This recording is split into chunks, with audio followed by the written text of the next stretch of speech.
As protests grow outside Portland's ICE facility, people are being arrested and detained. ICE protest and troops ordered to Portland by President Trump. We've been closely monitoring the demonstrations happening. It's felt a bit more rowdy than in comparison to other nights this week. I do want to give you a look at the scene behind me. Portland just witnessed one of the most intense federal crackdowns in recent memory. A scene that looked less like a protest and more like an urban battlefield. Within hours, the city's streets transformed into a war zone as federal agents, backed by ICE battalions and DHS tactical teams, stormed through an underground riot zone that had spiraled out of control. This wasn't a routine law enforcement operation. This was a full-scale response to an eruption of violence centered around Portland's ICE facility, where more than 100 agitators converged in an attempt to overwhelm federal property. What began as shouting and noise quickly escalated into chaos. Fireworks exploded, strobe lights flashed, and makeshift shields clashed against riot gear. Federal officers moved in formation, sweeping through the streets block by block as barricades fell and tear gas filled the air. Their mission was simple: retake control.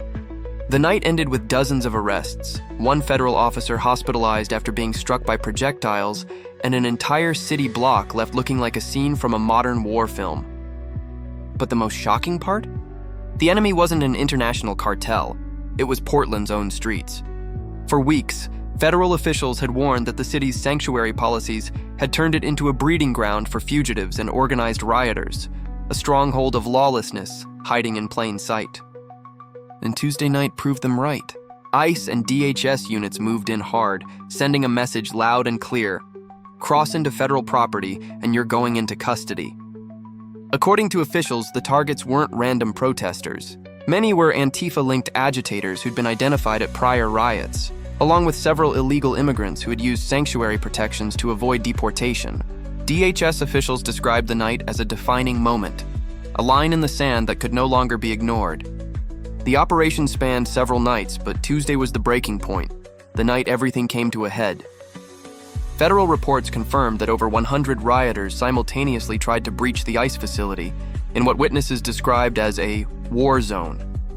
In response, agents deployed advanced surveillance tools, high-intensity lasers, drones, and facial recognition systems to identify ringleaders in real time. Once tagged, tactical units swept in, dragging suspects to the ground, zip-tying them under floodlights, and hauling them into unmarked vans as chants and taunts echoed through the chaos. That night alone, 6 high-profile arrests were confirmed, with many more to follow as investigators pored over surveillance footage and crowd recordings. Officials emphasized that the crackdown was not an act of intimidation, but a necessary response to months of escalating violence that had finally crossed into direct assault on federal officers and property. By the time the operation concluded, the numbers told the story. In total, 115 individuals were detained, a statistic federal officials said exposed just how deep the unrest had become. The breakdown stunned many. 17 had military ties, with 8 serving as private security inside the riot zone, while over 100 others were taken into ICE custody after failing to prove legal residency. Those detained represented a cross-section of origins, from Guatemala, Cuba, El Salvador, Mexico, Venezuela, Colombia, Nicaragua, Chile, and Honduras, highlighting what ICE described as a patchwork of foreign lawlessness operating under sanctuary protection. This wasn't a random roundup of protesters. These were individuals directly linked to violent assaults, breaches of federal property, and coordinated tactics designed to overwhelm law enforcement. Investigators later reviewed footage showing agitators hiding in vans, moving in tight formations with gas masks and body armor, and launching fireworks directly at officers. Others used strobe lights to blind surveillance cameras or construction cones to trap tear gas canisters, only to hurl them back toward federal lines. The level of preparation shocked officials. The so-called protest kits looked less like makeshift supplies and more like military-grade equipment lists, many sourced from Amazon wish lists that included respirators, tactical helmets, and riot gear. Officials described it as material support for organized violence. The goal was clear: to blind, confuse, and injure officers, while capturing every moment for online propaganda. As federal reports later confirmed, the unrest was far from spontaneous. It was a coordinated campaign of chaos, one that pushed law enforcement to the brink. A senior DHS official summed it up best. For years, we've been accused of being too aggressive, too forceful, or discriminatory. But when federal property is under siege, when officers are being attacked in the streets, our response isn't aggression. It's duty. In the end, Portland's sanctuary city experiment collided with federal authority head-on, and the result was a night the city won't soon forget. Officers were assaulted with makeshift weapons, clubs, metal pipes, and anything close at hand. One federal agent was hospitalized after being struck during the melee. Others reported injuries from flying projectiles. Agitators set fires in the streets, vandalized property, and taunted law enforcement while live streaming the chaos to thousands of viewers. Investigators say those live streams served two clear purposes: to glorify the confrontation and to recruit new participants by showing that resistance was possible. But the ending was the opposite of what the broadcasters intended.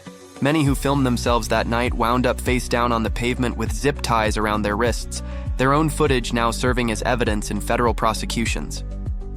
Charges filed against the arrested include trespassing on federal property, obstruction, and assaulting law enforcement, offenses prosecutors warn could carry years behind bars. Not everyone viewed the crackdown as an overreach. Local backlash against the rioters had been simmering for months. Residents living near the ICE facility said the nightly noise, flashing strobes, and ongoing chaos had turned their apartments into war zones. Several had already filed lawsuits alleging the city refused to enforce basic law and order. For them, the federal operation was relief, the first sign someone was finally willing to act after weeks of paralysis. Others argued the response was excessive and likely to inflame tensions further. That divide mirrors a deeper fracture in Portland itself. One side pleading for peace and security, the other determined to resist federal presence at any cost.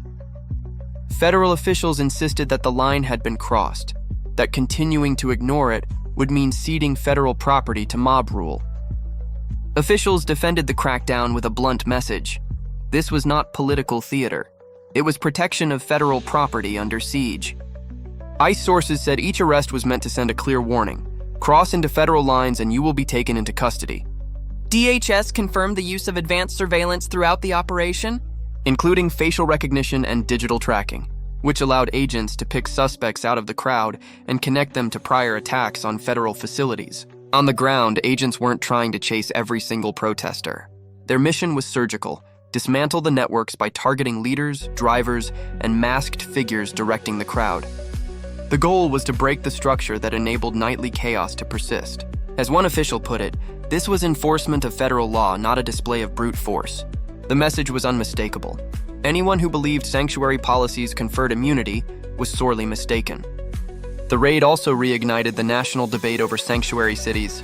Portland's long-standing refusal to cooperate fully with immigration enforcement has been criticized by federal leaders as a magnet for fugitives and a shield for organized agitators.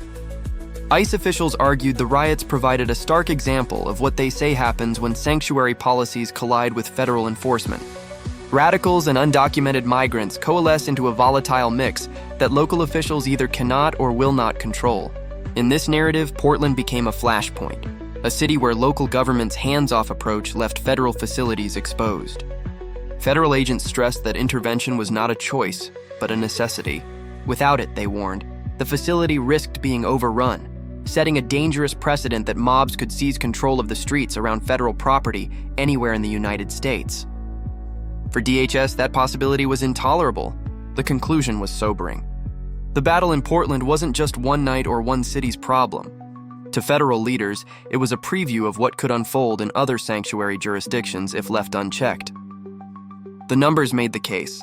More than 110 suspects taken into custody, 17 with military ties, over 100 undocumented immigrants pulled into detention, one federal officer hospitalized, and city streets turned into battlegrounds.